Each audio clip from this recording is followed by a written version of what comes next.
Welcome to episode 1 of the Ultraspeaking Podcast. I'm Tristan.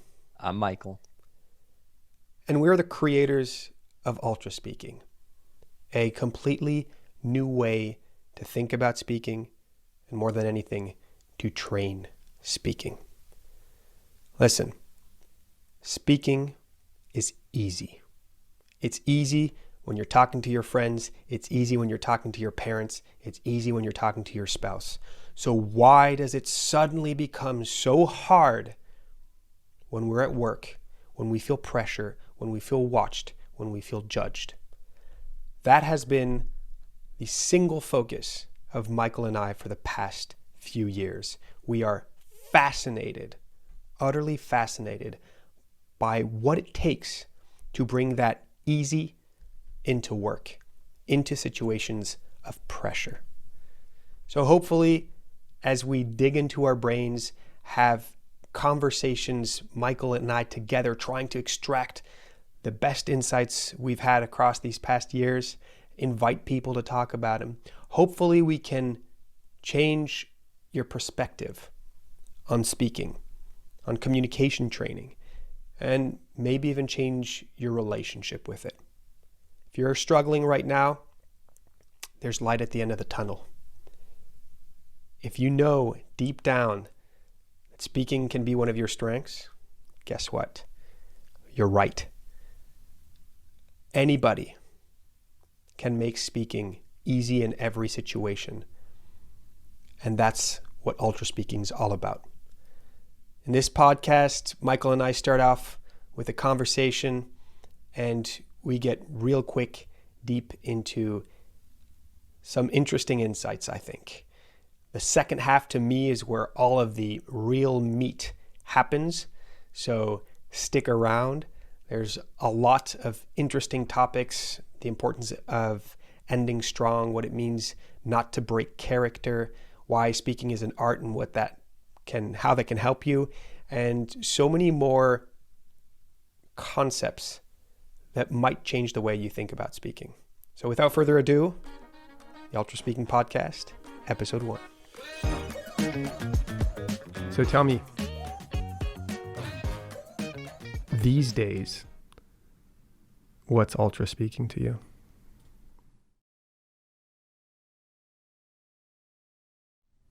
We had a client, Emmy, who keeps saying, you guys, what you've done for me is years of therapy in a matter of weeks.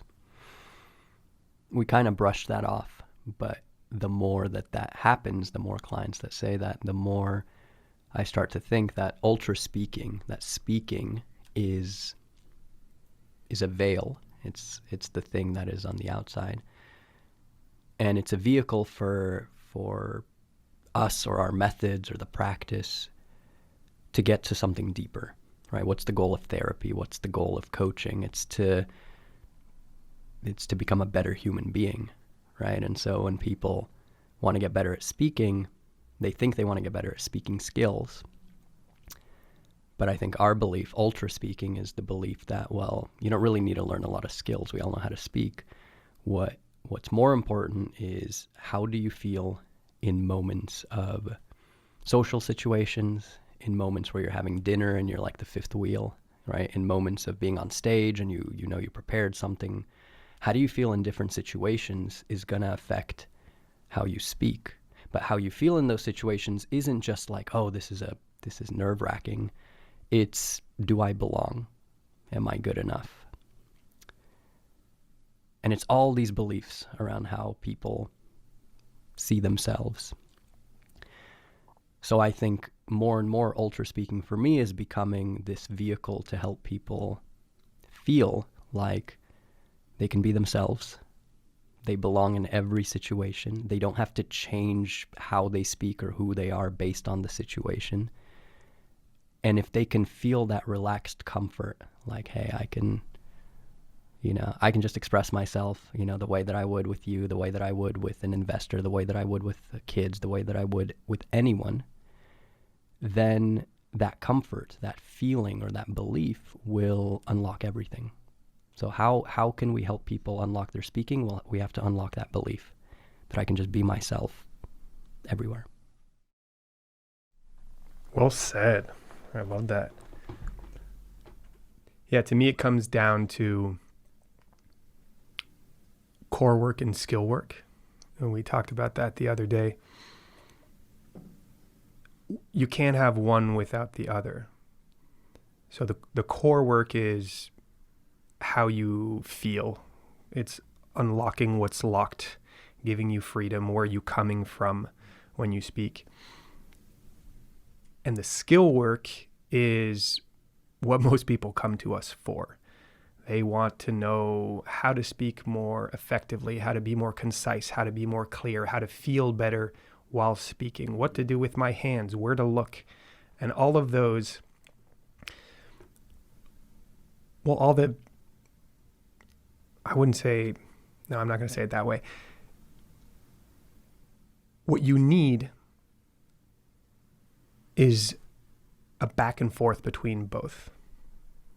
If you're only going to work on the skills, you're never going to unlock the root cause. If you're locked with your speaking, and we see this all the time, right? The biggest thing we see is somebody who comes in and plays all of our games that are meant to just get you speaking, and you see them kill it, and then you see them talk about how terrible they are and how much they dislike speaking and how they wish they were better at speaking. And so there's this complete disconnect between how they see themselves, how they feel, and what's actually coming out. And so that's the core, because you can get the best speaker, the most effective speaker in the world. If they don't believe that they're any good, then it's worthless, because that's the limit. That's the threshold that's kind of stopping you. Wherever you feel you're at is the maximum you can perform at. So that's what's interesting. What I find fascinating is that how good I think I am, my capability of expressing myself, is completely dependent on your environment. Because somebody who we worked with this week, let's say, who would tell us, I'm not really good yet. My confidence isn't there. I can guarantee you that when they're talking to their partner or their best friend, that's not an issue. They're performing at 10 out of 10 if 10 is the actual level they have, right? So it's interesting to me that depending on the environment you're in, yes, you're going to have a different belief about yourself. Yes. Well, that's what's interesting to me, because I had that for myself. That weird shift of, depending on which environment I'm in, I'm going to be a certain way. And a lot of that, so I'll give you an example. We met at Toastmasters. I've been doing Toastmasters for 2-3 years by that point. And I was the rock star of my club. And it kind of felt that way. Like I was just killing it at Toastmasters. And you did have a certain aura about you. I thank you. I still carry it to this day. And but here's what's unique about it, right?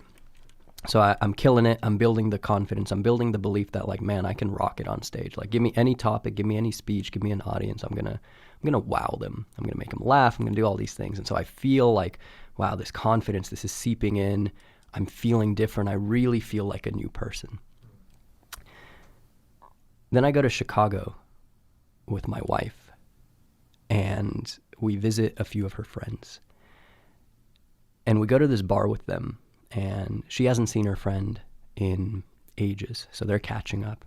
Her friend's husband actually brings a third person that's like a mutual friend of theirs. So basically everyone's kind of chatting, and I don't really know any of them very well. And I remember sitting at that bar. It's getting late. Lauren's chatting with her friend. The other couple or pair is chatting between them. They're all catching up. They're having a great time. I'm sitting on the outside feeling like I don't belong in this conversation. I don't belong in this conversation. I don't want them to have to include me. So, and I remember being so miserable in that moment. And I was angry, but I wasn't angry at like Lauren or any of them for not, I wasn't angry at them. I was angry at myself because I had all these years of training. I'm apparently a great communicator, a great speaker, a confident person, and I feel like this scared, shy, awkward high schooler when I'm at this bar. And so this disconnect to me feels like I've been working on it this is what the next phase of ultra speaking has been for me. It's like, okay, great, you can get in front of an audience and speak. Well, that's great because the audience is there to listen to you. You have complete command and control. You're the guy on stage. Perfect. But life isn't like that. Life is basically just groups of people meeting together, and there's no appointed order of who speaks when. There's no appointed, there's going to be cliques and friendships, and so it's really just who are you in that situation, Who do you have the confidence to speak up at your family reunion in front of your cousins that you haven't seen in a while? These types of skills have not really much to do with speaking. They have everything to do with how do I perceive, who is Michael Gendler to my family? Who's Michael Gendler to my coworkers? Who's Michael Gendler to my wife's friends? And if I have to have different answers for that, then of course I'm going to feel uncomfortable in all those situations. So that's what I find really interesting is it is environment dependent, right? People come to us and they say, hey, I feel fine in one-on-ones, but when I'm in a work meeting, this is hard.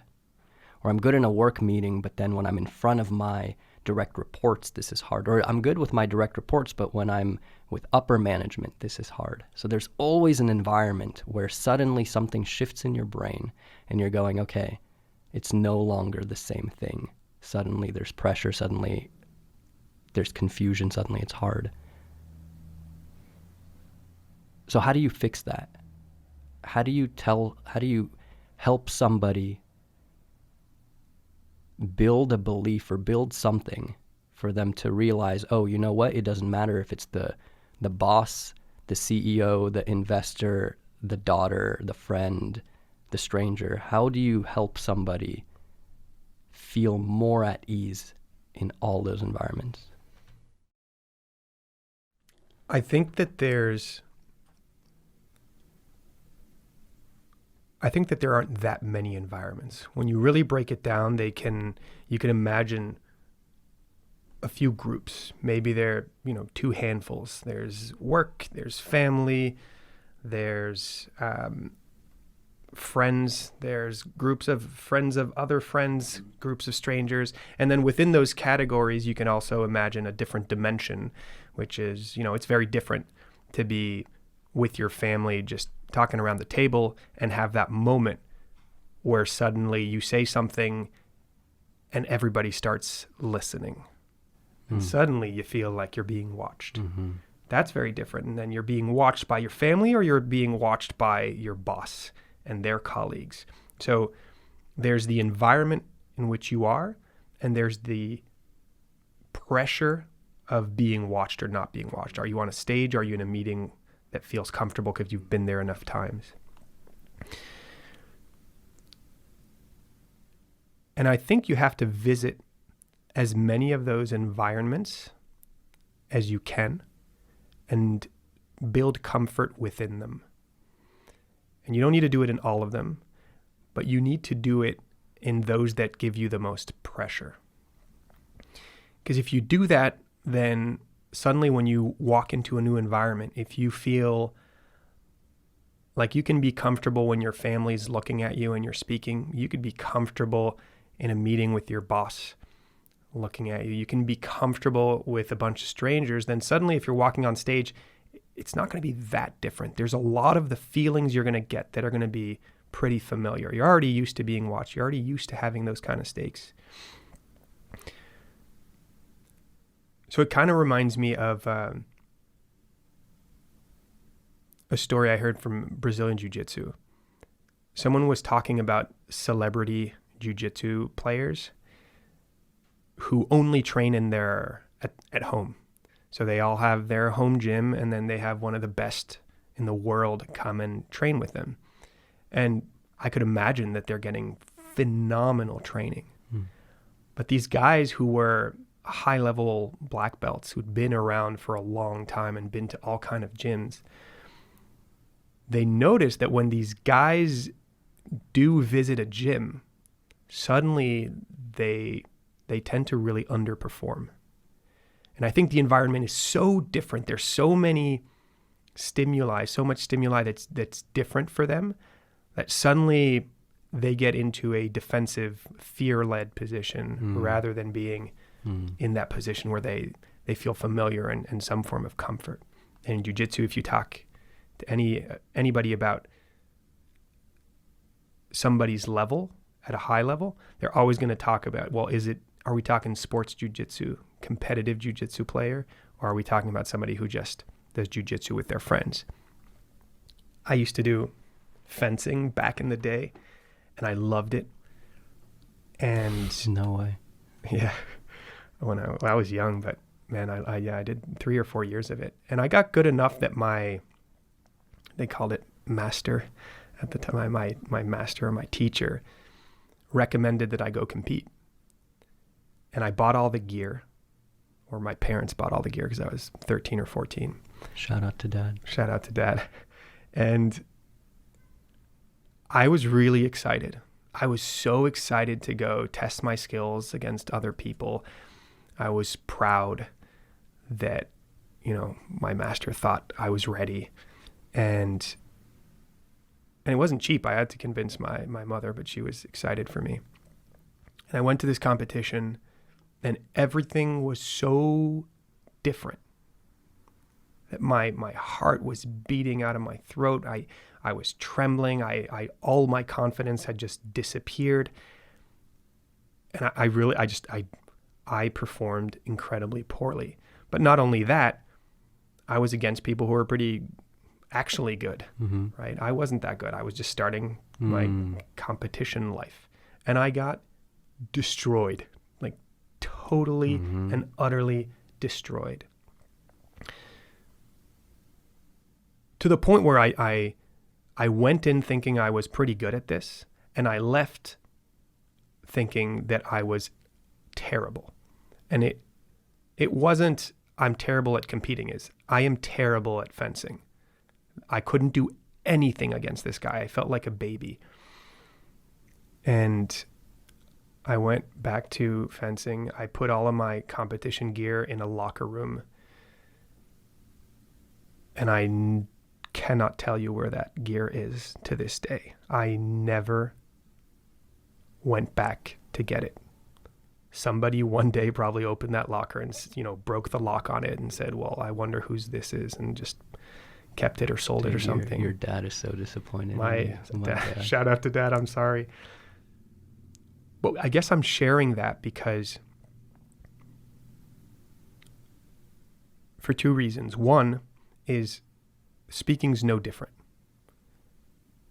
right? If you're used to speaking in environments that are comfortable to you, but that you've actually been protected this whole time, the second you get into a little bit of a hostile environment, you don't even know what hit you, right? And that can create trauma. And a lot of people who, we meet all the time tell us that it used to be fine, and until this one time in high school or college or later, I found myself in a situation where the contrast with how I viewed myself, the experience and how I viewed was so big that it destroyed what felt like a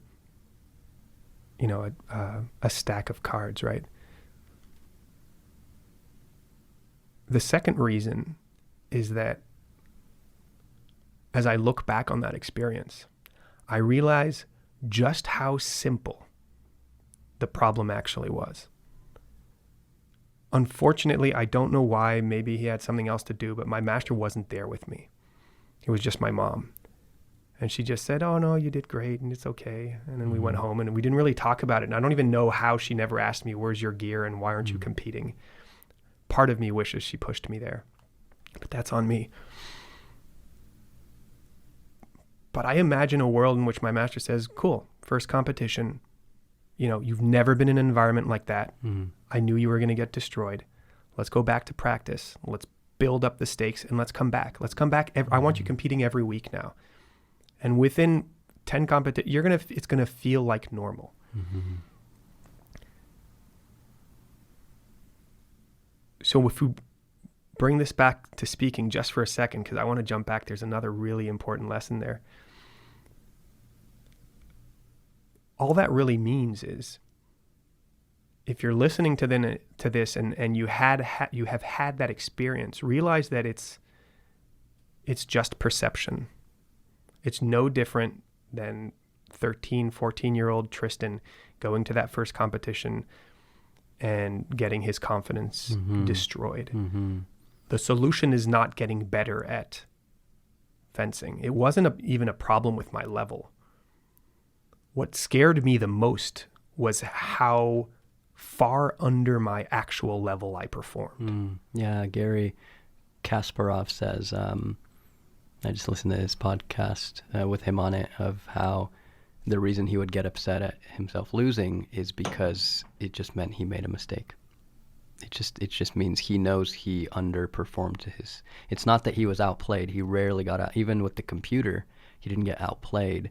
It was him making mistakes under pressure. And I think your story, of course, brings up tennis for me, and I competed a lot in my high school and middle school days, and it's very competitive. And I also know that, like, you can be outstanding in practice when you rally, you know, open roll, open mat, and then you go to compete and suddenly you're scared to, you miss your first serve, you get a second serve, you're scared to really, you're like, well, if I miss this serve, I lose this point. So that seed is in your head, but you still do the serve, and maybe you do it, but there's that doubt. And so I see that parallel. I see the parallel of, like, in any sport, including speaking, there's pressure. And how you handle pressure, how much you are thinking about doing the thing instead of just being in flow, instead of operating off instinct, the amount of kind of pressure that there is and your ability to handle it, that's a lot of it. That's almost everything. If you know how to handle pressure, if you feel comfortable under pressure, then you can. That's what it is. So I just had this flash of a memory.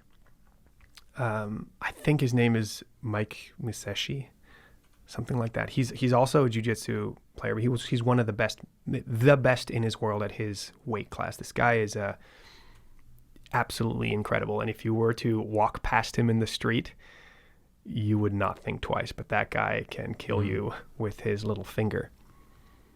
He talks about performance and competition in a really interesting way. He always mentions that once he gets to competing, he shuts off his brain.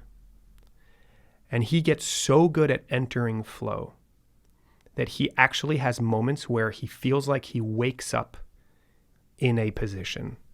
So jiu-jitsu is like chess. You're trying to advance a certain position and create mistakes for your opponent.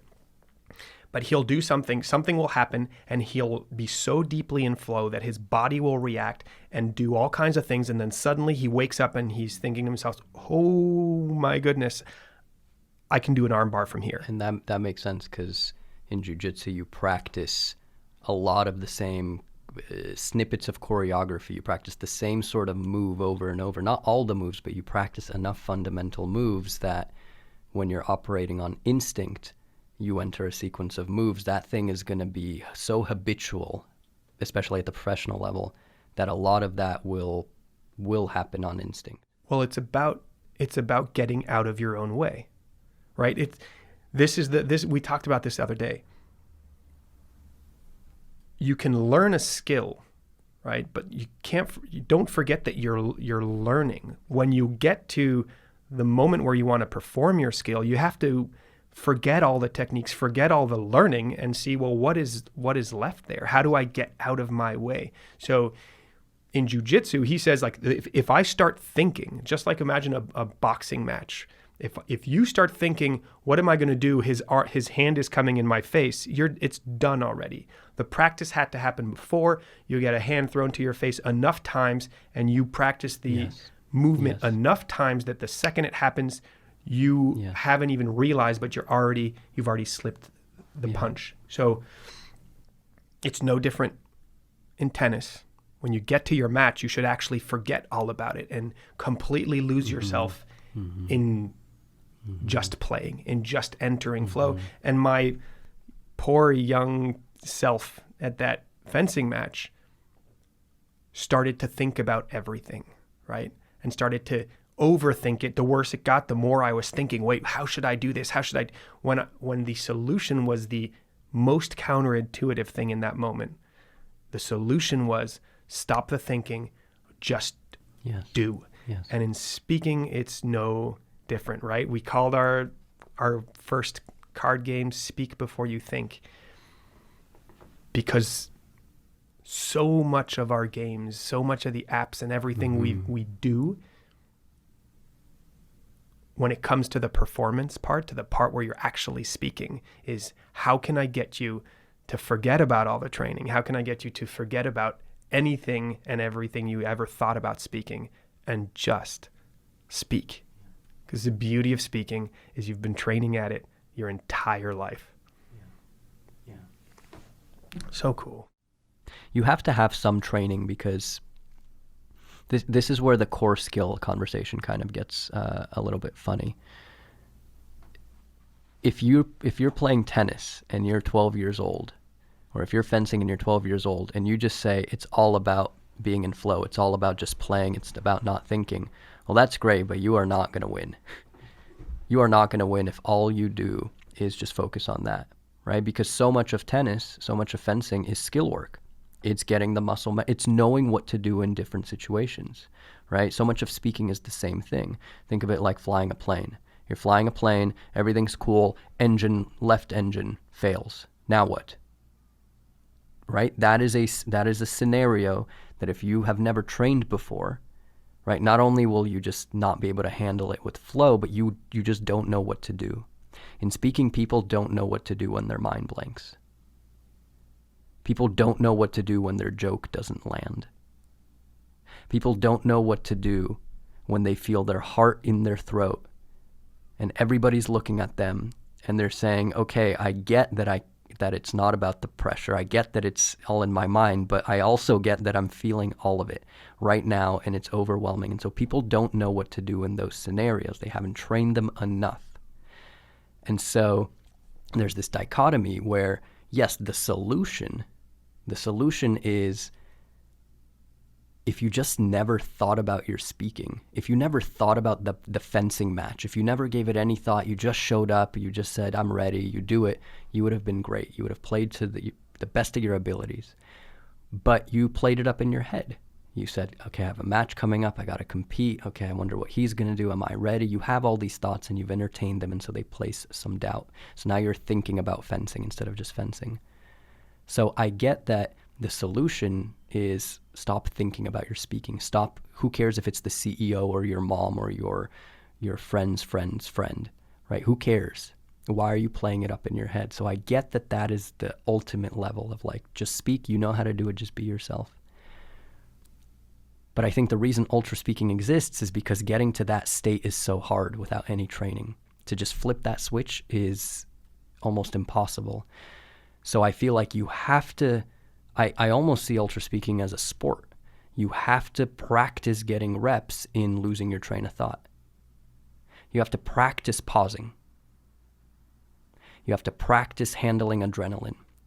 You have to practice starting sentences before you know what's going to come out. You practice all these things enough for you to build the belief in your brain, you know what? I can handle engine failure. Exactly. It's, where does confidence come from? What is confidence? Confidence comes from something you did in your past, right? Michael Gervais says that confidence is the ability to say to yourself, I got this. But that's not enough.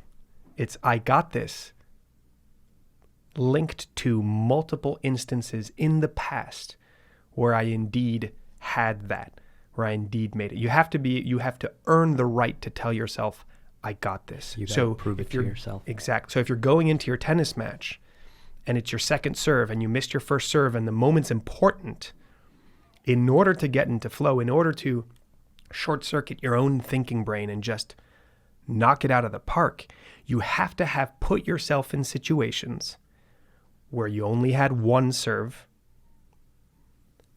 and you made it work. Enough times that in that moment you can say, it's okay, I got this. And just shut everything down and tell your body, remember how it used to be. You know Get out of the way. You know what I'm curious about is the moment I feel the most pressure when I watch sports. Imagine being at the free throw line. Everybody's watching you. It's not an in the moment, you got the pass, you knew how to react and you made it. No. Time stops. 10,000 people in the stands. Let's say there's a second left on the shot clock. You're down by 1. Opportunity to tie or you lose. Pressure's on you. You're at the free throw line. You can shoot whenever you want to shoot. Everyone's watching you. So that situation scares the crap out of me, because in that moment, it's all up to you to make this basket. And it's kind of like, it's so different than actually playing, because playing, you're reacting. In the middle of a tennis match, they hit to your forehand, your impulse is just to run and see if you can hit an amazing shot. I love that. What sucks is, I guess it's the same thing as the opening of a speech. You walk on stage. You haven't started yet. You're not in flow. You walk up to the free throw line. Everyone's looking at you. You know you have this one chance, right? And so it scares the crap out of me, because I can imagine in that basketball player's head, like, what must be the talk? How bulletproof must they be to say, of course I'm going to hit this. It's like every day, baby. Let's do it. 10,000 people, game on the line. It's all up to them and how they shoot, and they have to stand there and prepare for it. That's what a second serve is in tennis. You know, everyone's watching you. You're like, if I don't make this, that thought crosses your mind. If I don't make this, it's all over. And that's what I'm so curious about, is in speaking, there are similar thoughts of that grandeur, of that type of pressure. Like, if I don't do well here, career's over. So I have a great analogy again, or a great little story. Again from jiu-jitsu, but there's so much to learn from jiu-jitsu. And this is something that I heard from John Danaher, who's one of the best jiu-jitsu coaches out there. And he says he gets the question all the time, like, how can I feel more comfortable in competition? Every time I show up, I feel like it's this huge thing, and it's so hard. So just imagine the same story, but you just replace it with speaking, right? Or tennis, or basically so much in the world. And he says, well, the solution is really simple. Just don't make your practice different from competition. Make your practice as close to competition as you can, and then walking into competition is just another day, like you said earlier. It's just another day. So that's why I believe that you can't learn speaking by reading about speaking. You can't learn speaking. Even listening to this it will only help you if you're coupling this with speaking and speaking under pressure. And that's why in all of our coaching, in all of our apps, in all of our games, you're actually speaking, and you can practice a little bit on your own. You can use these games on your own to build up your reps and the pure skill. But if you're only doing it on your own, it's worth nothing. That's why all of our coaching is in group settings, or most of it. You need another person watching you, so that it's simulating the pressure enough that once you go into that meeting, it feels like you've done something even harder in practice. And then suddenly you show up and it just feels so much easier. So if you have a blockage, you need to overcome it by finding a safe environment and getting enough reps there under real simulated pressure that suddenly you feel like you just basically you make yourself bulletproof. Yes. And in the doing, you can learn skills too. You can learn how to become more efficient, more effective, more clear, more concise, more impactful, more inspiring. All of these things you can also learn, while you're practicing, but they're almost independent. It's just worth doing them at the same time, but you are practicing two different skills. So I like that competition and practice are, what's the difference? And because there's a parallel here to how you and I look at speaking, right? Right now we're speaking on a podcast, right? We know, we're conscious of that people will be listening to it, so we want to do a good job. But if we focus too much on that, then we won't actually be speaking the way you and I normally speak. We would be speaking in a public speaking kind of way, right? For your imaginary audience. For your imaginary audience. So what we've learned over the years is that speaking is the same. There is no such thing as public speaking. There's no difference between an investor pitch and a dinner conversation and a podcast and you leading your team meeting versus you being at the team happy hour after the team meeting. There are subtleties to maybe how you show up. I understand professional subtleties, and we can dive into that a little bit, but for the most part, you're still going to crack jokes at the investor pitch. Yes. Right? You're still going to mess up with your friends. You're still going to say something stupid. You're just as willing to say something stupid at work. Not offensive, not disrespectful, but stupid. Ideas that are worth being shut down. Jokes that are worth being laughed at, right? Lightness and levity to your character, to who you are, because that is what makes you you. And so when you do have that big pitch, where you do have that huge job interview, where you want to make a great impression, despite all of the stakes that you placed on this one important event, which by the way is the mistake to put all your stakes and expectations off. Like that's philosophy right there. First of all, life philosophy. Like, are you really gonna make things big in your head? You don't know if this job interview is gonna make you happy. You don't know 3 years down the road if you're miserable, trapped 48 hours a week, right? You have no idea, but you hope that I have to do well in this job interview. I have to do well here. It has to go this one way. So that's its own thing. Like, let's loosen that.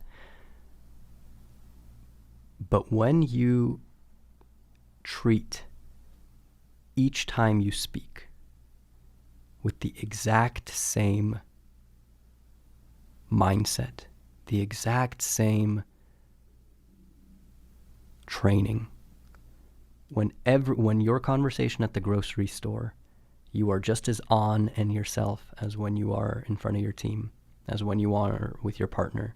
If you just treat speaking the same and show up the same and speak the same in all these situations, then whatever your next big situation is, it's just the same. It's just another free throw. Who cares if the free throw is with 1 second left or if it's in your backyard? You've done a million free throws.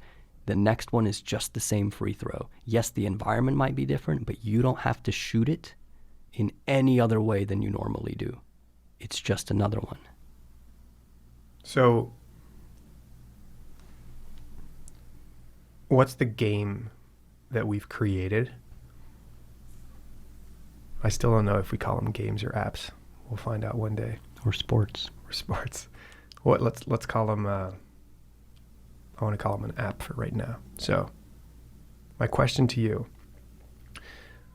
of all of the apps we've created, for this very purpose, right, to simulate pressure while building skill. So building comfort in an unfamiliar, That's high cool. pressure environment. Simulate pressure while building skill. I like that. So which of the games is your favorite these days? And why do you think it's effective? What's powerful about it? Yeah, because the one I prefer playing is Triple Step. That's my favorite one. The Triple Step I find the most fun. You have to give a full speech with random words flying in at you that you have to incorporate on the fly.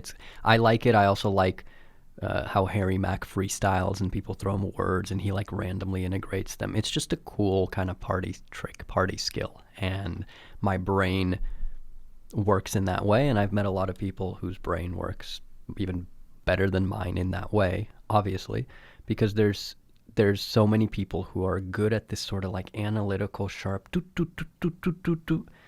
skill. Unfortunately, that I feel like that game doesn't unlock as much for people, because in a sense it only gets people to be more kind of just like practicing running without any guards, and they're just trying to get across the balance beam, and it's like, how fast can you run without falling? So it does hit a ton of the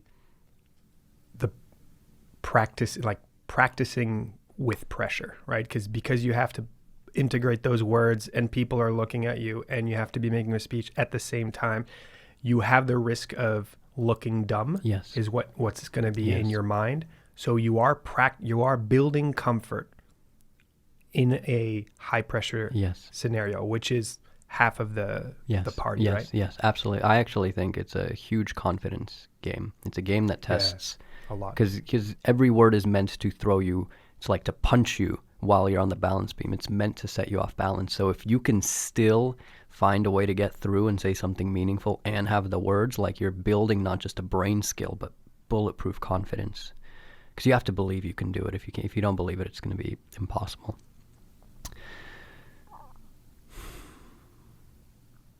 So which game, as a coaching tool, do you think right now is the most impactful? If you could only have one of the games, one of the apps, if you could only use one, which one would it be? It's so funny. It'd be our snow globe game, AKA the pause timer. Interesting. Because, well, can you describe the pause timer for people listening? Pause timer's really, really simple. You start speaking. It might suggest a speech title, or we'll ask you a question. You basically speak, and then at a certain point, you're going to see this countdown. And as soon as the countdown wheel reaches 0, it just means you have to stop speaking for like 5 seconds. Sounds super simple, right? And yet our entire generation, our world is not used to stopping. They can't pause. So whereas we have other exercises that like build in the breath, build in slowing down, this is the one game that makes it very clear. The only way you win is when you stop speaking. So when we use that game as a tool, or as a coaching tool, then we start to unpack the layers of, okay, great, you stopped speaking, you get 1 point. What happened? Oh, you were just waiting for the timer. Okay, that's beginner. Don't just wait for the timer. See if you can actually take a breath in, breath out, and just kind of clear your mind. Okay, you did that. Great. Now you cleared your mind. Now you took that breath. You get another point. Right? But then what happened? Oh, well, then nothing came, so I just started speaking again. Well, that's intermediate. Right? The nothing came, your mind's blank, you're freaking out, you've been in silence for too long, so you say, okay, I gotta start again. Cool. You're not fully comfortable yet in being in silence. There's something deeper there. So now let's do the pause timer again. But every time the countdown goes to 0, I want you to take 2 breaths, 2 full breaths. Why is this powerful? Why does this have any impact on the person experiencing it?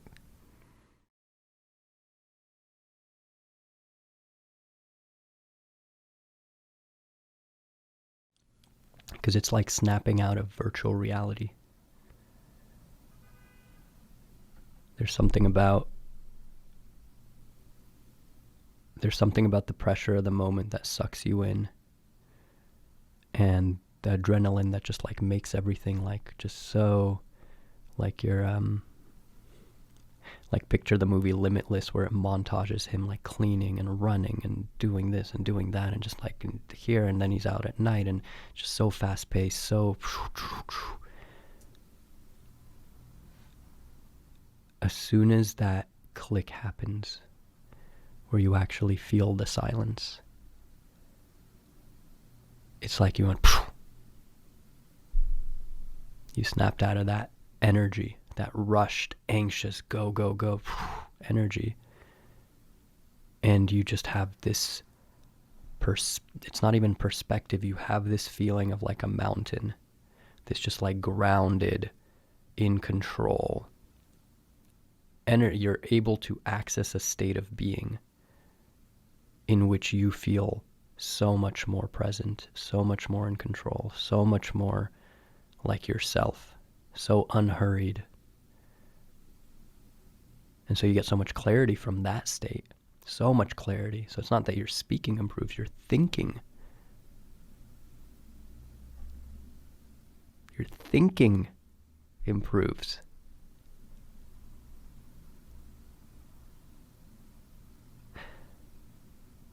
To stop speaking for 5 seconds in order to get a level of thought that might change the entire trajectory of what you mean to say, of what you mean to do, your entire life can shift in that moment. It's a little bit exaggerated, but you're not changing your speaking. You're not saying relax so that you speak better. No. Relax so that you can get out of your head, step out of the dream, relax, get perspective, and then all of that to realize you might get a better idea, or a better thought. So that's why we call it the snow globe, right?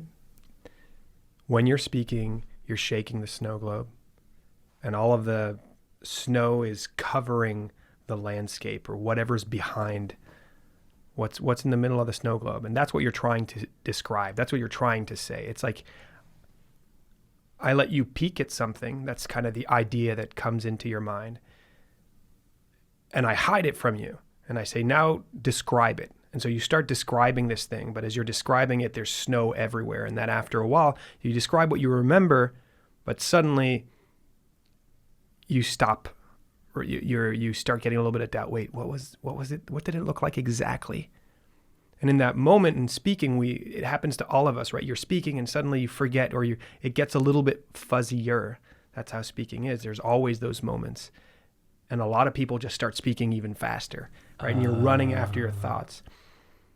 The reason why the snow globe analogy is so powerful is that if the purpose is to describe what's in the middle, and the more you shake it, the less you can see, then it's fine. I take a look, I start talking. But as soon as I don't know, the only way to continue describing it accurately and to keep pushing my point forward is to stop speaking, because you want to stop shaking the snow globe. Suddenly the snow comes down and you have to wait for it all to settle, really wait for it to settle so you have a clear picture. Then pick back up, right? And depending on where you were at, if I push the analogy a little bit further, you can imagine that sometimes you just need a little bit of a peek back at it. And so you don't need a long pause. You can just let the snow kind of subside a little bit. I can see through, oh yeah, that's what I wanted to say. Boom. And shift your focus a little bit, go. Sometimes you get lost. Sometimes you forget the point you were actually trying to make, or you forget the initial inspiration. In that case, take a long pause. Take a full breath. And let your body calm down. Let the whole thing calm down. And suddenly you see everything with perfect clarity and you can pick back up. I think it's fascinating to think about what we do as two pieces. One pillar is just getting comfortable spending time under pressure, spending time feeling watched, right? One of them is, I just need you to spend as much time in that state as possible. Because the more you do that, honestly, you could only have that.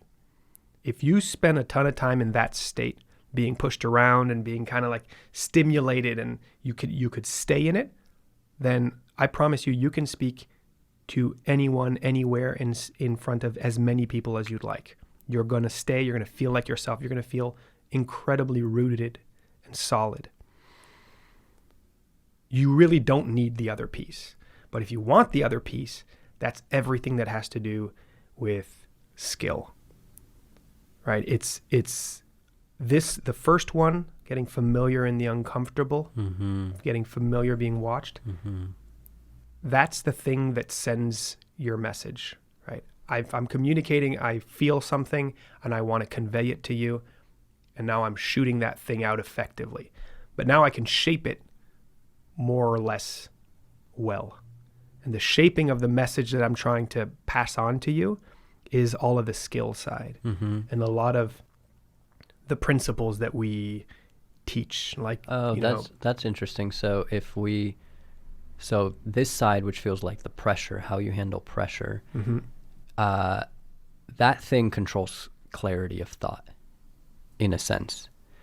So access to thought, access to clarity, access to thought. So if you feel a lot of pressure, you might not even be able to access your clarity of thinking because your thinking's too muddied. Okay, so you're saying, okay, if you're a basketball player and you're taking free throws every day, but you're only taking them in front of stadiums of people.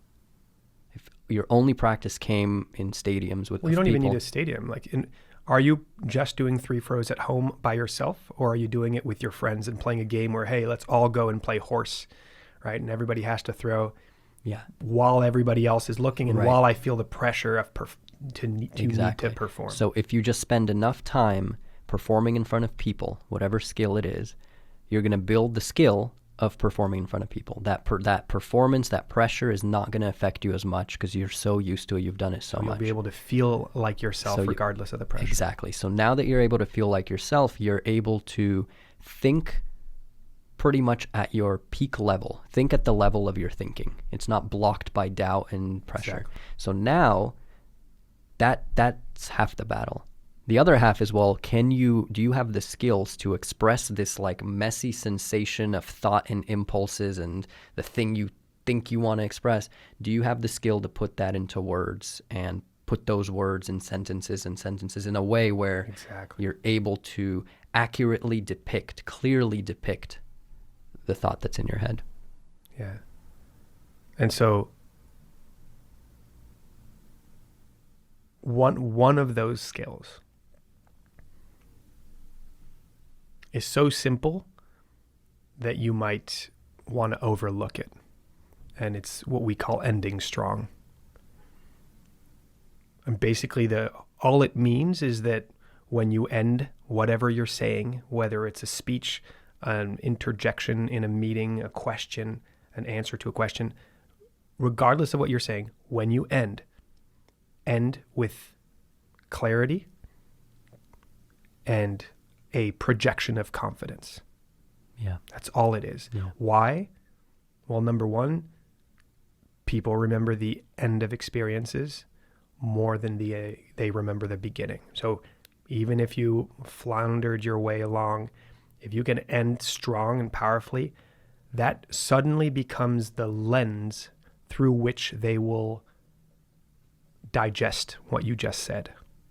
And that's why gymnasts, regardless of their routine, even if they fell in the middle of their routine, will stand up, put their arms out, and take a proud, confident pose before they leave.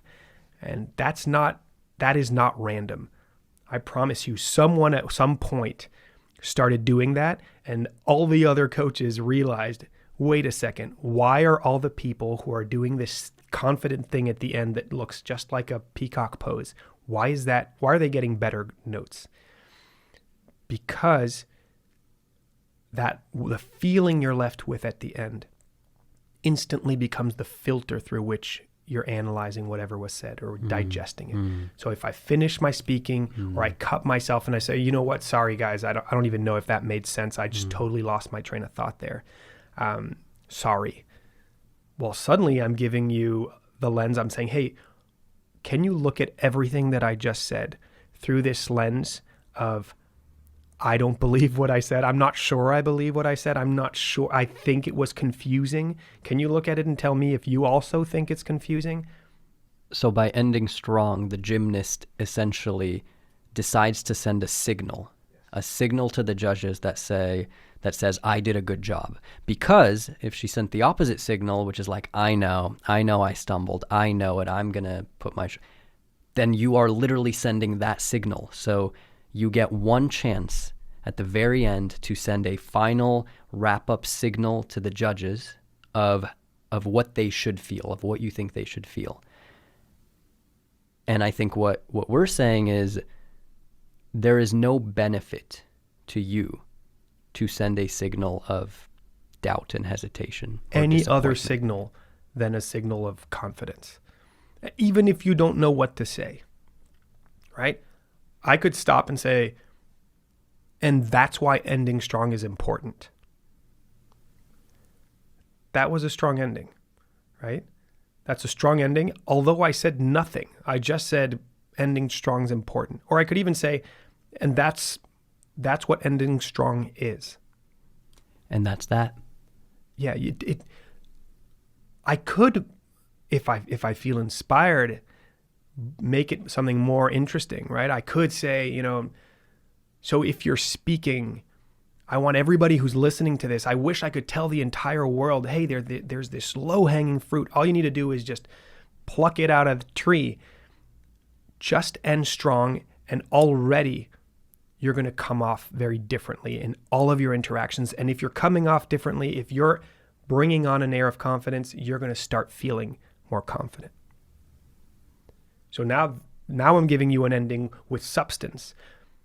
But the feeling you get at the end is this. It doesn't matter that I have substance or not at the very end. What matters is that I'm not finishing on, and I guess that's I don't know. That's what I want to say about ending strong. Like I'm leaving you. I guess here, I think it's so important. And the reason why I wanted to bring it up is because it is so simple. It might be the easiest thing to bring into your arsenal. There's nothing you need to do except don't trust your brain in that very last moment when you're getting out of flow and suddenly you're realizing what you said. Nobody can see that. So don't believe anything your brain tells you in the very end. And just for an extra couple seconds, finish the last words that come out of your mouth. Make sure they come out with an air of confidence. It's that simple. Notoriously, those last few words, that last sentence, is a tougher task for your brain than any of the other words. So there's a scientific reason why it's harder to end strong. And that's why we keep seeing everyone over and over and over coming to our classes, giving great speeches, but having really weak endings. It's because your prefrontal cortex starts to fire up the moment that it's time to wrap up, because that part of your brain's responsible for what? Is this making sense? How is this being perceived? What's the meaning of this? It's the meaning-making machine, right? So you get to the end, you get out of flow. Now you need to make meaning. That's tough. So we know that the brain has a harder time with the end. So all we're saying here is you don't have to make great meaning. You just have to stop speaking, but do it with a sense of confidence. And that's even if you don't feel the exactly, especially if you don't feel confident. Because what we've noticed, which is kind of strange, there is no correlation that I can see in between feelings of doubt about what you said and how you're actually coming off.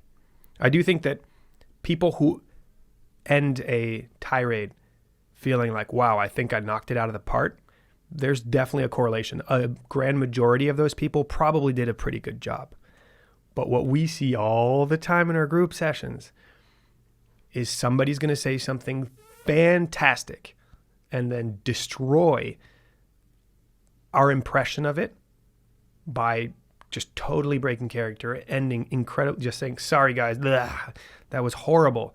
And people are like pulled out of a daze. It's like you're, taken out of a hypnose, pulled into the matrix, and suddenly, or out of the matrix, suddenly you're thinking, wait, what? I actually thought that was awesome. And people tend to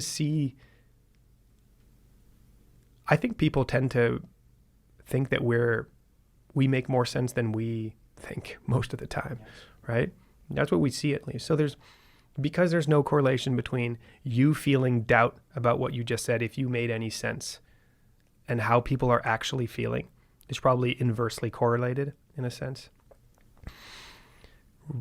Especially if you don't feel confident, just finish strong. It's like running through the finish line. It's the last little thing. Then lean back, take a breath, and let them interpret what you just said. So that's that. Break it down for me. Specific advice. What does it mean to end strong? What do you actually do?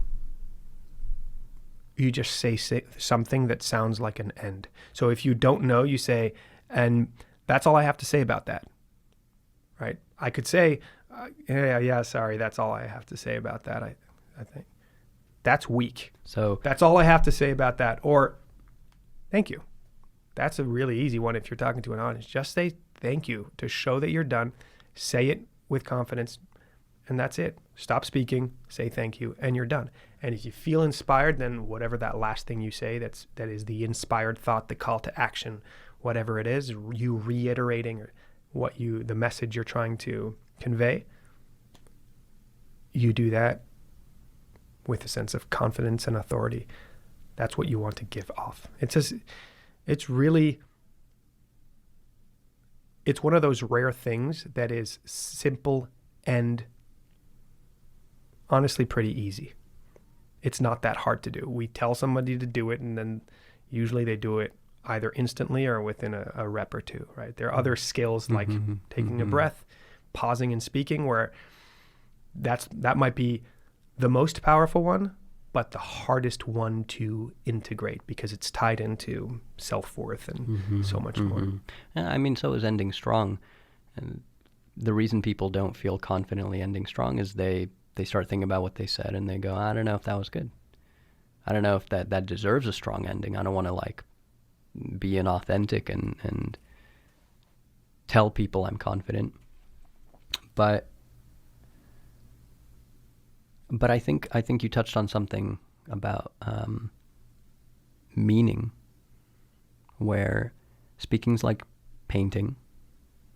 You're just watching me paint with words. And then when I'm done painting and you see the final painting, now you're looking at the painting and I'm looking at the painting. And whereas you're like, oh, this is just another painting in the millions of paintings that I've seen, I'm going, oh God, my baby. I made this. This represents me as a painter. Oh God, what is he going to think? Oh no. This isn't my best work. You saw me just do it. So the meaning, you might think it's great. I might think it's bad. I might think it's great. You might think it's bad. There's almost no correlation. And even if there were a correlation between the two, it's really just, that's not your responsibility. Right? It's as simple as that. It is not your responsibility to tell other people how they're supposed to think about the thing you just told them. So I saw this, do you remember This Is America? This is America. Yeah. You got me tripping up. You got me tripping up. So good. Anyways, that thing was like this insane viral sensation. I didn't know who Childish Gambino was. I wish I did. The more I learned about him, the more that guy's amazing. I'm stunned by the amount of things he does. Such a renaissance. Well. Oh yeah, wow. To me, that's a true artist, right?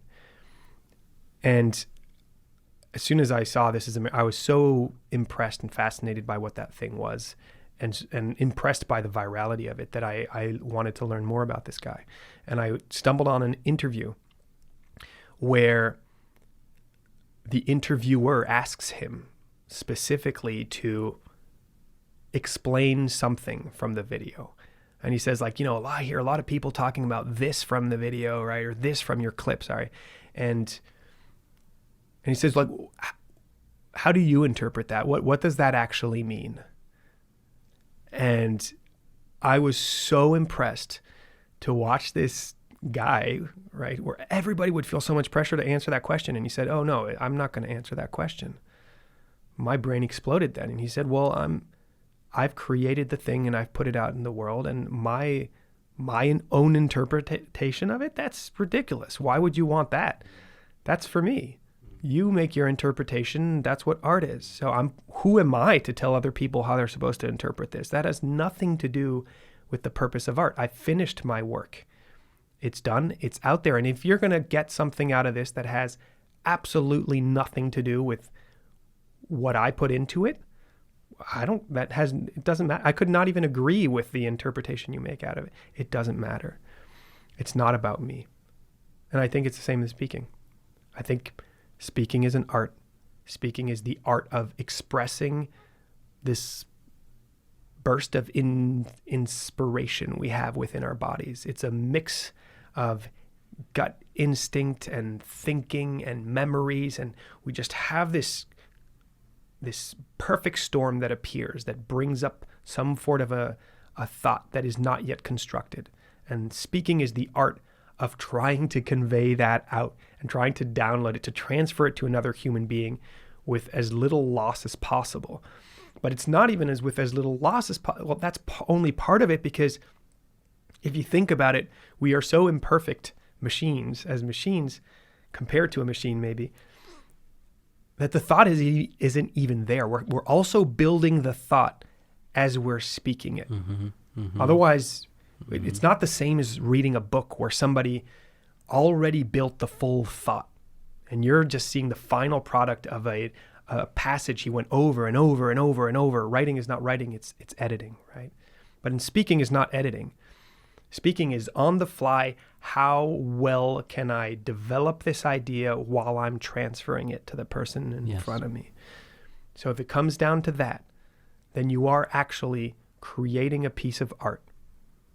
And once you're done, it is not your responsibility to give your interpretation of it. Your work is done, end strong, and take a step back and see how that landed. So you bring up an excellent point. Thank you. Editing and creating on the fly, right? One can reach perfection because you're constantly chipping away and making it better and better. The others just splatter on a paint and you get one shot, right? I think what gives a lot of people anxiety at work is you have both. You can do either. You can have a meeting come up and spend all week crafting the slides, preparing your lines, and going through that presentation.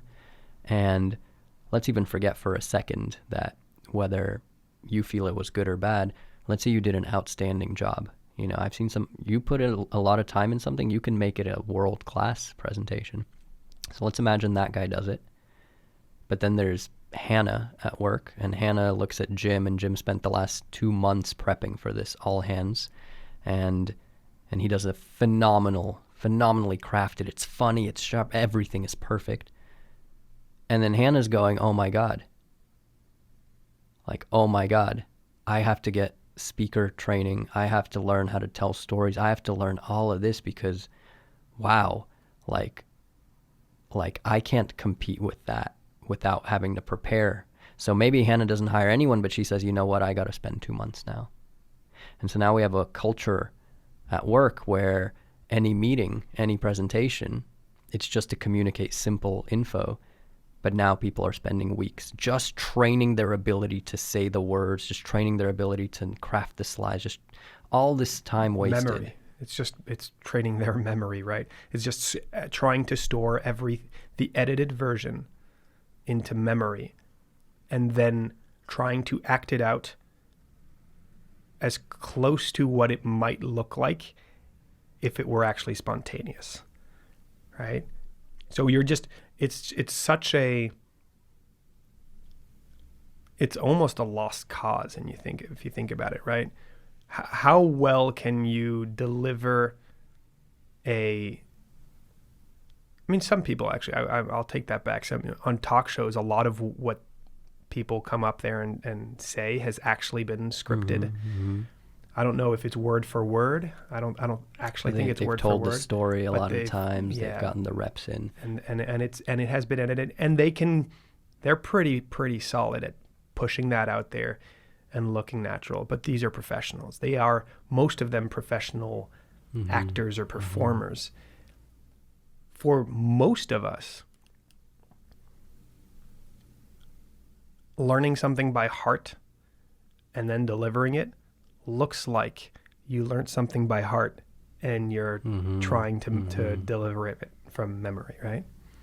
Like you rehearsed that well, and it shows because it's just a rehearsed, polished thing, but it doesn't seem natural. Think about any musician you've ever seen.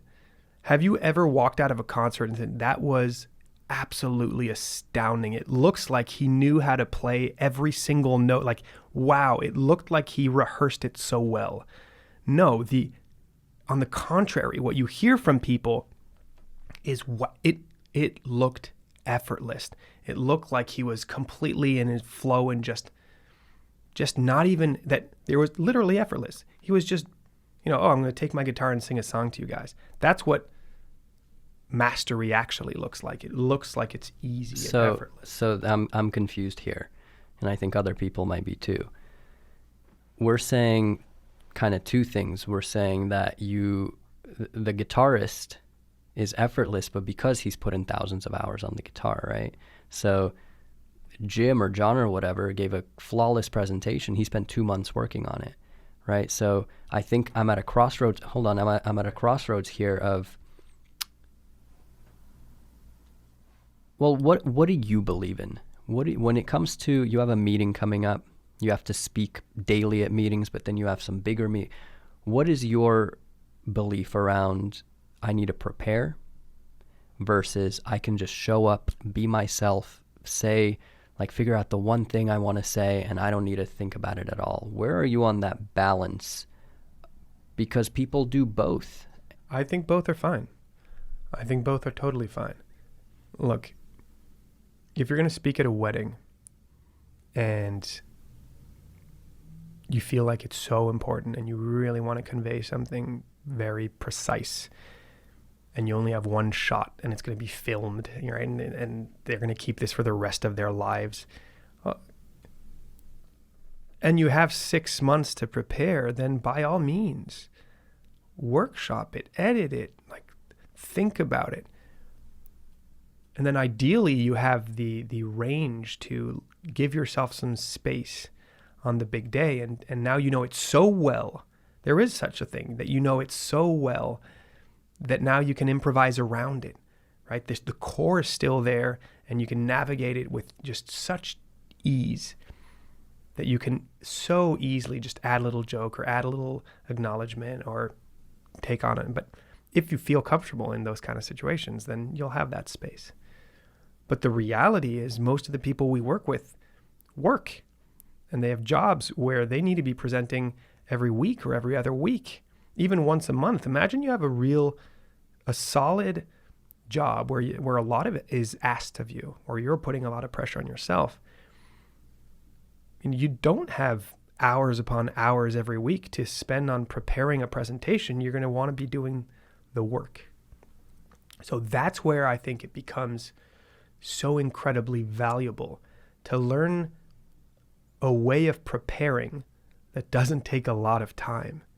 Or what if there were a way where you could be building your presentation and preparing your meeting as you go along with your day, little by little, piece by piece here, taking a little moment to think about it. And you're just building this thing until the very moment you show up.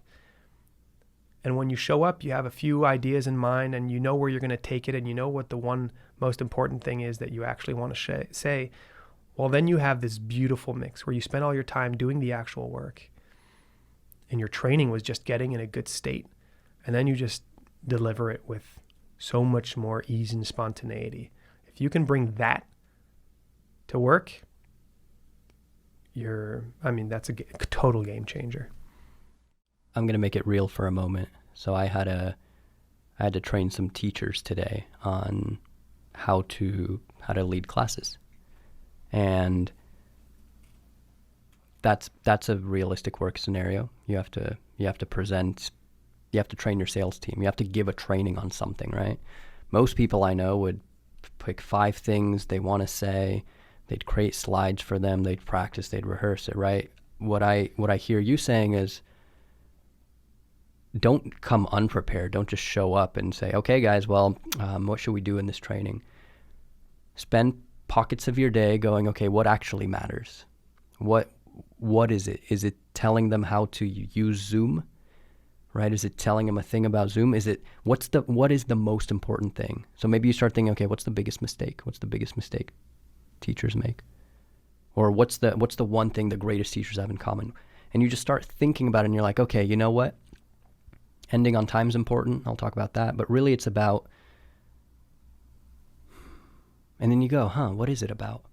What is that thing? And so the preparation is not you preparing slides or detailing. It's you having a conversation with yourself going, what is the thing that matters that I want to communicate most? Once you get the one thing down, everything else becomes easier. Because worst case scenario, if you have a clear arrow, so we call this the bow and arrow at Ultraspeaking. The arrow is your message. We believe you can only say one thing. Even in a 45-minute keynote, there's only one thing, one message that you should be focusing on, and then everything else there is to support it. That's the bow. If you have a sharp, narrow arrow, then everything else is just about drawing the bow back, so that when you let go, boom, there's impact.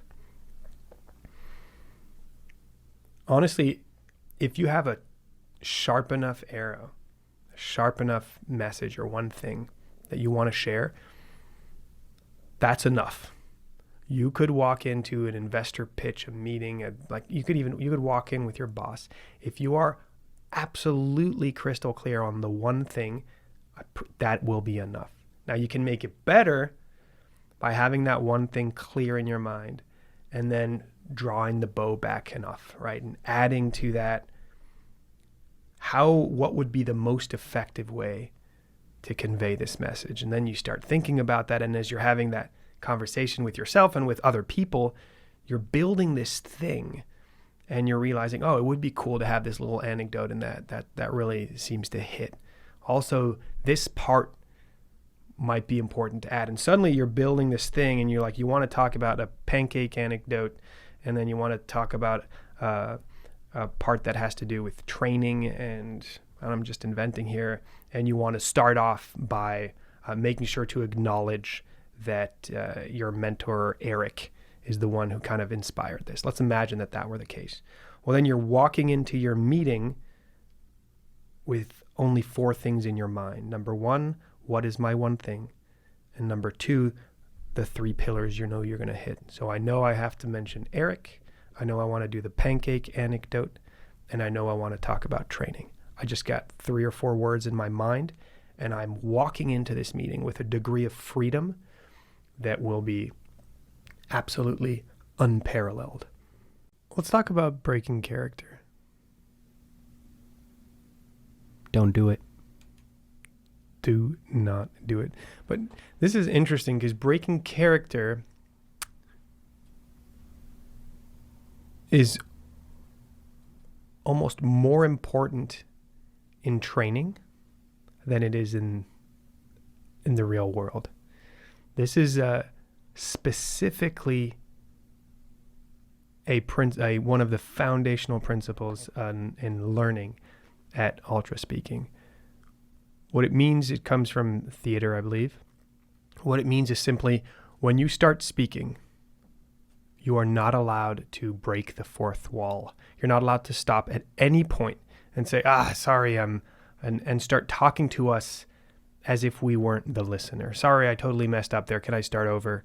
Or Adam, I can't do this right now. Whatever it is. You cannot break character. So even if you feel that way, if you feel like you're totally lost, you just take a breath. You do whatever you can, however difficult it is, but you find a way to make it through.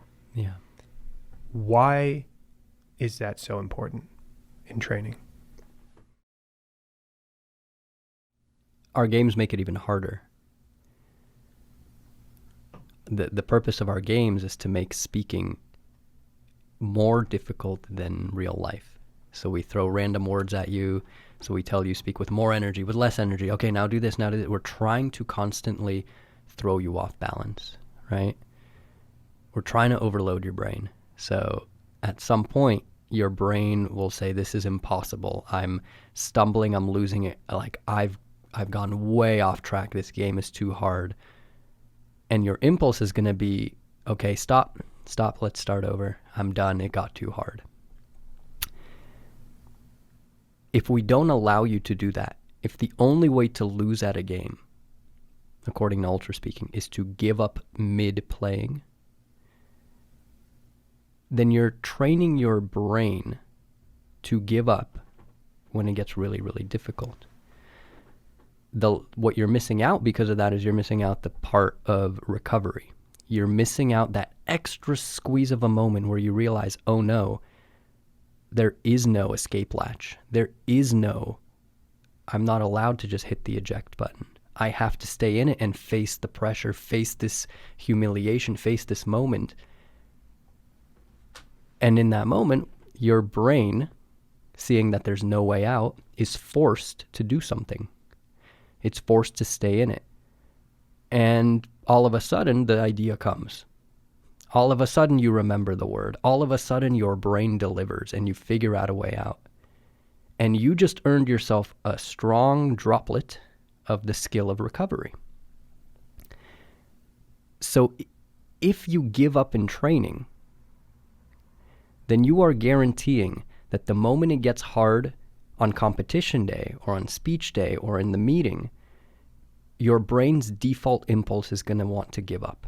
It's going to say, give up, this is too hard. And I don't know how you're going to do in that moment.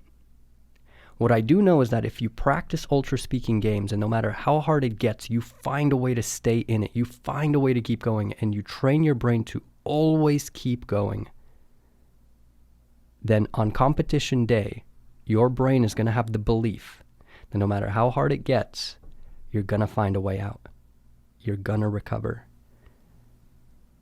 And if speaking is like a plane, and the scariest parts are the turbulence, and you've practiced flying through turbulence over and over and over again in the games, you've simulated the turbulence and consistently you've gotten good at flying through it.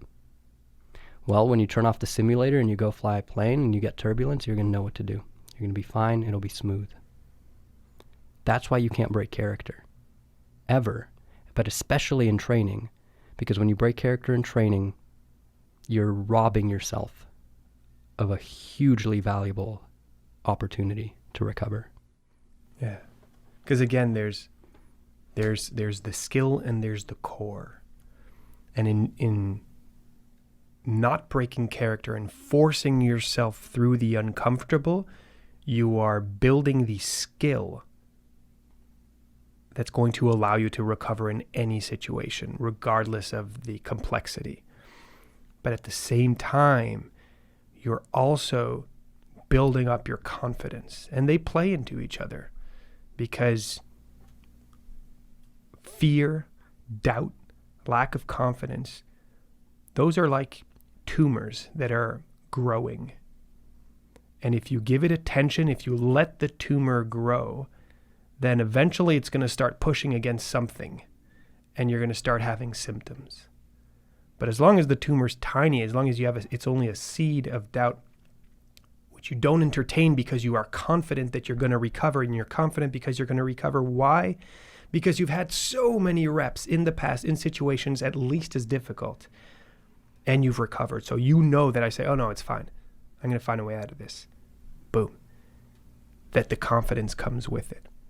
And the issue a lot of people have when they haven't had this kind of training, or if they're training in the wrong way, so, learning, practicing a speech, even if you think about it, if you don't have access to our games and you can't put in a lot of reps and simulate that pressure, well, maybe you're practicing at home one of your presentations. And the way you're doing it is you're starting your presentation, and then midway through you having a good idea and you're doubting what you just said, and you say, you know what, let me take a pause. Okay, collect my thoughts. Okay, let's pick up from here. And if you keep doing that, which is what I used to do, we all, I think, do that, you are training to create a broken chain, right? A chain full of weak links. Instead of saying, hey, I'm going to put a timer, I'm going to start speaking, and I will not stop, I will not break character until my timer goes off. there you're training something very, very different. So, in summary, breaking character is also a very, very easy thing you can bring into your arsenal. I will never break character. When you're in it and you feel like you want to break character, stay in it. Stay in it. And if you're training at home, put a timer. Don't stop until you make it to the end. Stay in character until you make it to the end. If you want to pause and take a breath, that's part of staying in character. On the contrary. Let's talk about that. Right? What's the number one thing to do when your brain's panicking, when you've reached that threshold of I'm about to lose it? What do? You stop speaking. You take a breath. It is likely that if you have already gotten to that point, if you've let yourself get to that point, then the tumor of doubt is growing pretty quickly, because every word that comes out of your mouth is getting you closer to the edge where you feel like you have nothing. So there really only is a solution in that, one option in that moment. If you've made it that far where you feel, oh no, now I'm really losing it, you got to stop and you got to calm down your body and your mind. And so it comes back to the snow globe. You stop, you take a breath in, but more importantly, you let it all out. And you take a big freaking breath out. All of it lies in there. If you take a breath in through your nose and you breathe out and you let the snow globe settle, and you do that while staying in character, so still giving the air of, I know what I'm doing. This is just part of it. I'm just thinking, what do I really want to say? Listen, look, you see that in the debates. We saw the presidential debates. I don't know when this is going to be out, but yesterday or a few days ago was the presidential debate. And you see them do this all the time. They're speaking and suddenly they say, look. And they pause a beat and then they pick back up. Or they say, and by the way, they pause and then they pick up. It's a beautiful way of just reconnecting with the thing you're trying to convey. And all you really need to do is stop speaking. But I got a question for you. Why is it so difficult to stop speaking? If you think about it, it is the simplest thing. Just shut your mouth, close your lips, and there are no words that will come out. It is the easiest skill that exists in the world. Do nothing. Why is it also simultaneously the hardest skill there is? I don't remember where I read this. It might have been the Untethered Soul by Michael Singer. Great book, all about letting go, where he talks about that the easiest way to stop smoking, the easiest, most proven way, is to stop putting cigarettes in your mouth and inhaling. Right? You don't do that, you stop smoking. It's so simple, right? But I think therein lies the crux of it. Like, everybody knows what to do. Everybody knows, we hear all the time, like, I need to pause more, right? But it is such an ingrained habit for us not to do it that we can't break the habit that simply. We're breaking a behavior pattern, which, like smoking, some people never successfully can stop. They want to quit, they can't. Other people find ways to, but it's breaking an addiction. And I think we have become addicted to speaking without stopping. What's addiction? Addiction is, I'm trying to fill a void, or I'm trying to replace an unpleasant feeling Yes. with a pleasant feeling. Yes. I don't feel really good right now. Give me whatever it is that my addiction is. Give me Twitter, give me cocaine, give me heroin, meth, give me more words. Give me the screen, Give me a phone. Give me something to escape the feeling I'm feeling. So I'm feeling uncomfortable. I'm feeling like I'm losing my train of thought, or I'm feeling like I'm confusing the people. I don't like this feeling of not being in control right now and floundering. Well, what am I going to do? I'm going to speak even more. I'm going to accelerate the pace at which I'm speaking, and I'm going to try, because I want to get to the end of this as fast as possible. And it feels kind of good to be throwing words out because it feels like I'm doing something about it. But the solution is to go in the other direction. Well, take a step back. Let's examine that. The other direction is to be there, maybe in the middle of a confusing thought, and stand there in front of everyone, look while they're watching you, and your inner dialogue's going, they totally know I'm blanking. Yeah. They totally know that I can't figure it out. I probably look like a moron right now. And every single millisecond longer in that silence, the tumor of doubt is growing bigger, going, you're not going to recover. You're not going to find the thing. The longer you're going to be in this, the more they're going to realize just how much of a fraud you are. You're totally stumbling right now. So that thing's going on, and you've gotten used to feeling like the silence makes you look bad. Yes. But the opposite is true. Why? Simply put, only confident people pause midway through a speech to collect their thoughts.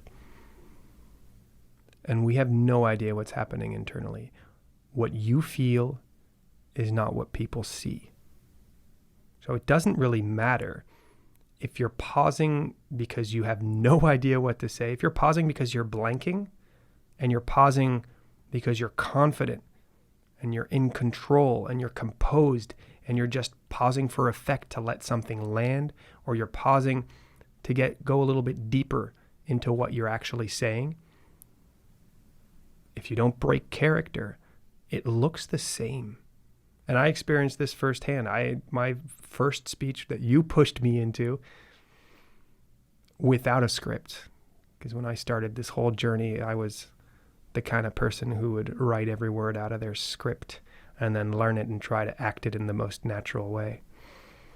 The first time you pushed me there, I totally blanked on stage, but I was on stage. So I didn't break character, and I just paced. I walked along the stage as if I were confident, as I'm trying to recall what I want to say, and nothing came. And I think the pause was like 9 or 10 or 11 seconds long, which is insane. And then suddenly a word came to me. I said it, and everything, I got the thread, and I was able to speak. And the crazy thing is, I thought I had bombed. I thought everybody could tell. And I finished, I sat down, and then people came to me and said, wow, that was amazing. That pause was so powerful. I could feel it so deeply. And I had no idea what was happening. What do you think they were feeling? How could it be that a feeling of you were feeling panic, followed by uncertainty, followed by I don't know what to do, followed by oh no, and then something happens? What were they feeling in that silence?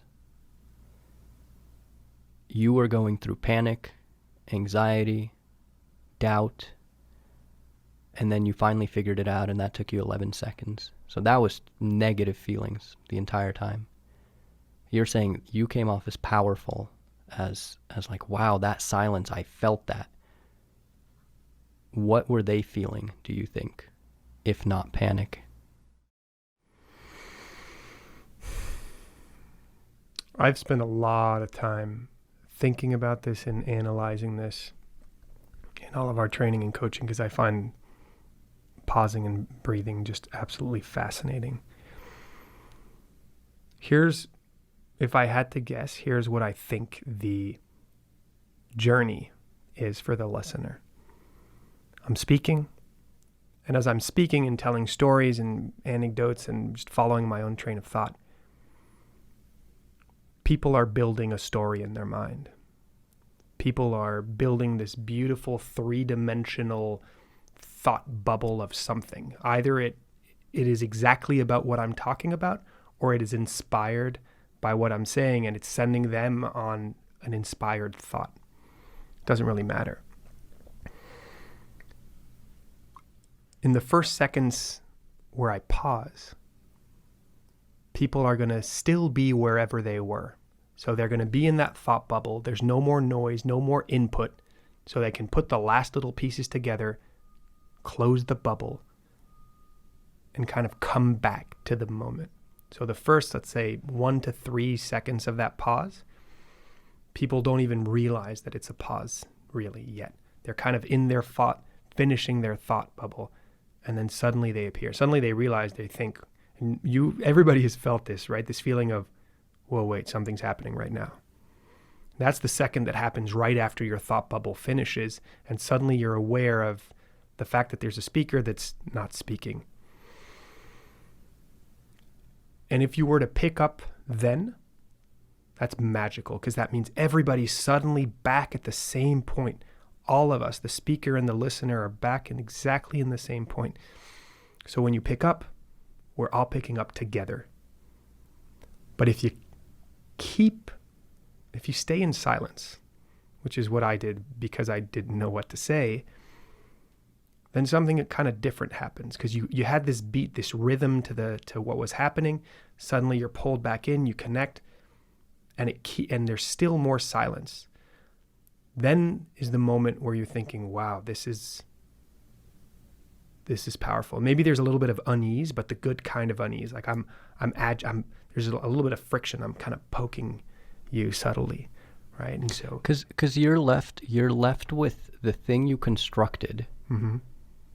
and because the speaker's no longer telling you, okay, build more, because the speaker hasn't started speaking again. You're not building, so you constructed it. You just finished. You're waiting. There's no talking. So your brain will just go back to the construction, but since there's nothing else to build, it will start to zoom out and start to finally go one layer deeper, start to actually think about what you constructed. So in the moment that you're panicking as the speaker, the audience is digesting this story that they've built so far. And it might not have an end yet. It might have all the details. So the mind starts going, interesting. I wonder what's coming next. Or, wow, some people you might have sent into a parallel universe where they're just listening to you, but they're thinking about, their grandmother. They're thinking about their childhood, and even when you stop speaking, they're still living out that little thought. So we're all kind of living out our thoughts. When you're listening, when we're listening, we're living out our thoughts. So when silence comes, we're just digesting. We're just letting the snow globe of our own minds settle. Let's give an example. Let's stop speaking for 7 seconds.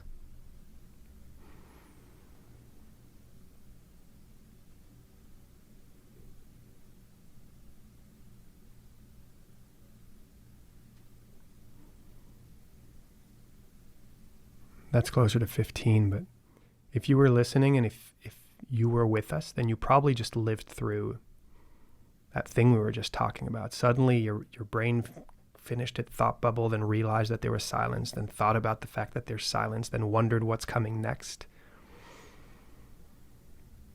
It's really magnificent. I really see speaking as this it's like a dance. There's such subtlety to it. It's such if you get rid of the fear around it and the anxiety, if you can get to a point where you feel comfortable, then it becomes such an interesting, nuanced game of how can I get my ideas across in the most lossless way possible, right? It's such a fun, fascinating tool. And just like in music, silence is as important as the notes, right? If you have music that never stops, it's heavy. There is pause in music. There is space between notes, and there's moments to make it complete.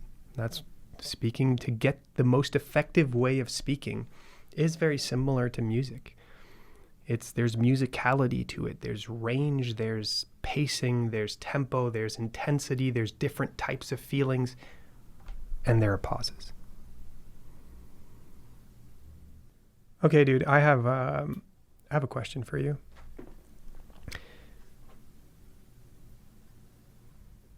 You sometimes say that you're in control of the train as an analogy for speaking. Can you explain to people what that actually means? I think people have a misperception around what we're all paying attention to. We feel like our experience has to be their experience. Right? So I remember being at Del Rey Toastmasters, and I was giving a speech, and I had this awesome joke prepared. I think actually even you were there.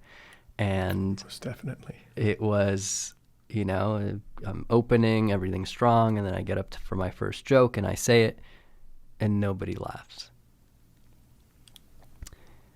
And that sounds like the worst nightmare. But then what happens? Right? Nobody laughs. Okay. Well, it was awkward, but then I kept speaking, and I went on with my speech. Cool. No one thought twice. They didn't even realize I cracked a joke. They just kept listening to my speech. What I did, as I'm talking about the second half of my speech, is part of my brain is still thinking about that missed joke. I'm still going, oh my God, that didn't land. Like, that was so humiliating, so awkward. So in my head, I'm still living in the past. But nobody else is. Because first of all, if you think people care that much about you, my God, like, we're all on Zoom now. We're watching people speak. Like, we're thinking about ourselves. If someone's boring, you're not thinking about how boring they are. You're thinking about your shopping list, right? We're not thinking about you as much as you think we are. But more importantly, we can't also be living in the past and paying attention in the future. It's really, really hard. So the train analogy comes in somewhere here where, like, you're on this bullet train, and you're the conductor, you're the guy at the front, and everyone else is behind you. But you're on this bullet train, so maybe you pass a billboard, right? And maybe everyone is thinking about this billboard, but that billboard is gone in a flash. So how many of the passengers do you think are still thinking actively about that billboard if there's another billboard 5 seconds later, and another billboard 10 seconds later, and another billboard 20 seconds later? How likely is it that they're either paying attention to all the billboards at once at the same time, or that they're on any one of them?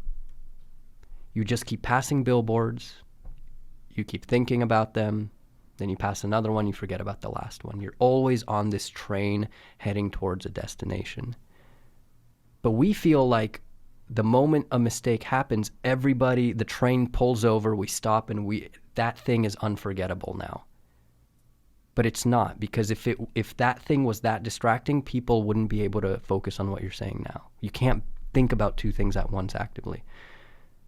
So as long as you keep speaking, as long as you just continue moving the train forward, your viewers, your listeners, your passengers are going to be with you.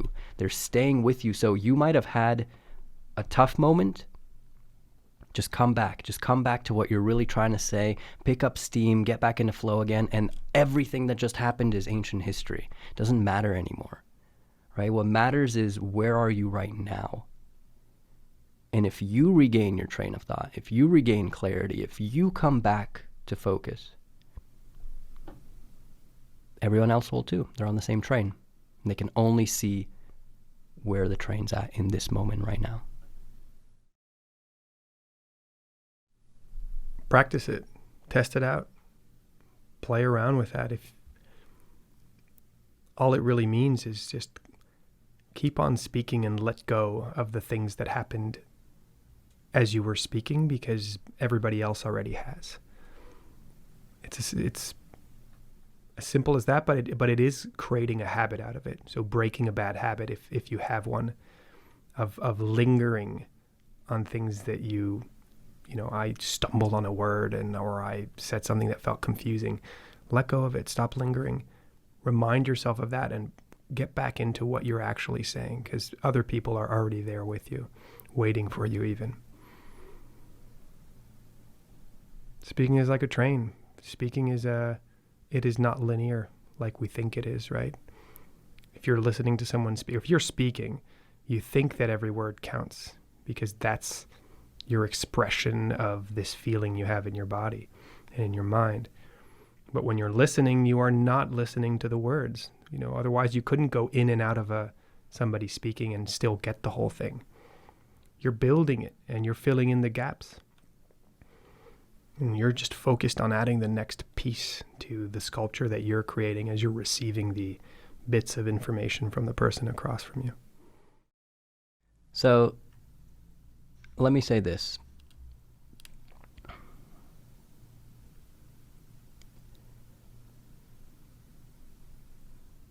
Speaking is something that is not what it seems. The more you and I start digging around, researching, trying to figure out what is this thing called speaking, the more we realize that it's kind of like this. What I'm trying to do is I'm trying to get this fuzzy thing in my head and chip away all the noise and create this access. Actually, it's create this access here. It's I'm trying to see it so clearly for myself that when I can picture it, when I can truly connect with what I'm trying to say, and it's not a word connection. I'm not trying to think of the right words. I'm just trying to see it. I don't even know if it's visual. Maybe it's just a feeling, but I'm trying to connect to this idea first. When I can connect to the energy of the idea that I'm trying to express, then all of a sudden I have a much better ability to transfer the thing that I'm trying to express, this entity that I'm trying to express. I'm much better at expressing it using words. But it's not because it's not just because I've been training the skill of speaking, the skill of transferring. It's because when I can connect to what I'm saying, it's like the energy is the 80%. The clarity is the 80%. When I feel connected to what I'm saying, the words come. The path to communicate just opens up and I can just be so present to the idea that I'm not thinking about anything else than the words are just coming off. They're just rolling.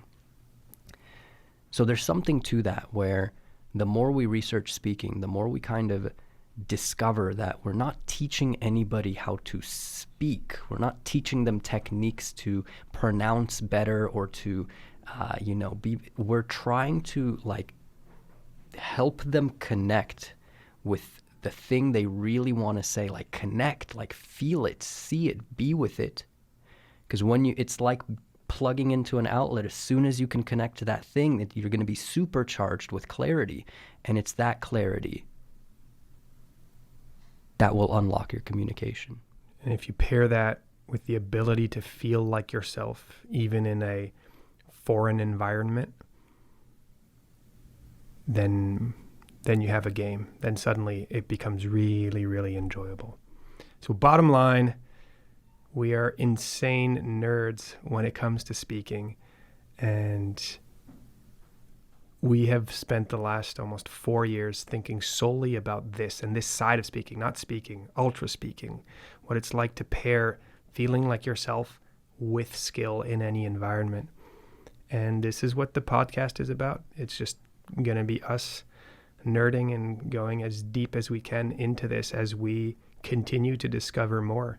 And hopefully we can download our brains out to the world and somebody gets something out of it. See you next time.